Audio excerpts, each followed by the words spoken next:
Dear students, welcome to my channel Physics with Shoaib, and today we will discuss the topic how to resolve a vector by rectangular component method or the resolution of vector by rectangular component method. So for this, just look at this diagram. In this diagram, O is any object like an aeroplane which is rising in the air going upward, or it may be any football which is hit by a strike by the footballer and the football is rising or going in the air. Now, this is the force F which is pulling or acting and pulling this object, aeroplane. If it is aeroplane, then F is the force applied by the engine. So this force is acting or pulling the object in the upward direction and take it to the point B. Number one. Number two, this straight line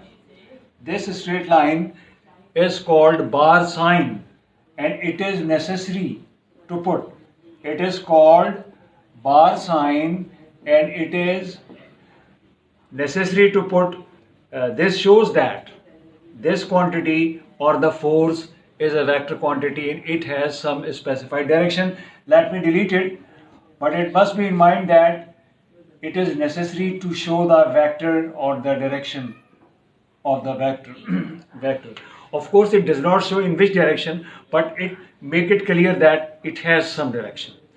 This is the symbol for the angle and called theta. It is an angle formed by this force and it is called theta. It is not from the English language.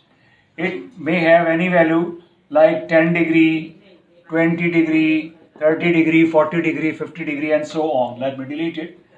And now come to the component mean parts or piece of the vector.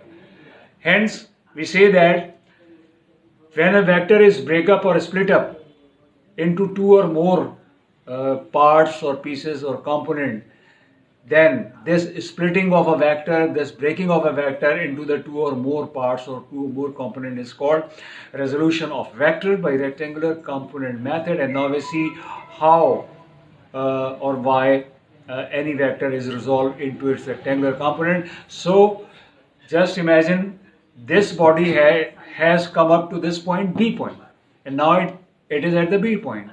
Then it is clear from this figure that this body has covered the two distances in two directions at the same time simultaneously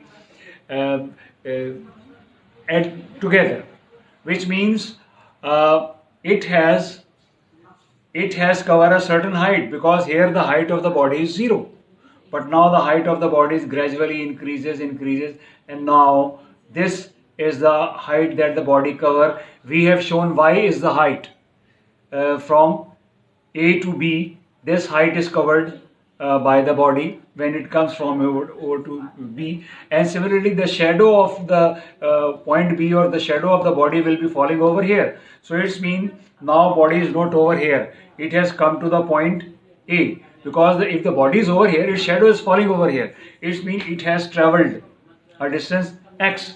This is the horizontal distance. This indicates that, or this leads to our mind that this force is working or acting or serving in two directions. Some of the amount we call in technically amount we will not use. We call the amount for the amount we will use the word magnitude of force. Magnitude, some of the magnitude or some of the quantity or some of the amount of this force is pulling the body in this direction. That amount or that magnitude of force which is pulling the body in this direction is called horizontal component or the x component, and it is shown like this one, fx. X mean this component, this is the component which is pulling the body along the horizontal direction, called x mean pulling along the x-axis. Similarly, we draw the perpendicular from B to A. Now we have found the second other component. This is that component This is that component which is pulling the body in the upward direction, because this figure shows that this is called vertical component or y component, but it must be in mind that this is not in the air. It is also acting at the body. It is also acting at the body, and we shift this one. We shift this one and bring it over here. Now Fy is over here. This is not over here. It has come to this point. So it is pulling the body in the upward direction or in the vertical direction. So it is called vertical component. It is called horizontal component. Why they are called rectangular component? Because these both component are making the 90-degree angle, and because of making this 90-degree angle, these horizontal and vertical component are called rectangular component. Mathematically, the formula for x component is given as cos theta, and similarly for y component it is given as sin theta. So these are the mathematical formula for the horizontal and the vertical rectangular component, and hence we have resolved this vector into these components. Kindly subscribe my channel and press the bell icon.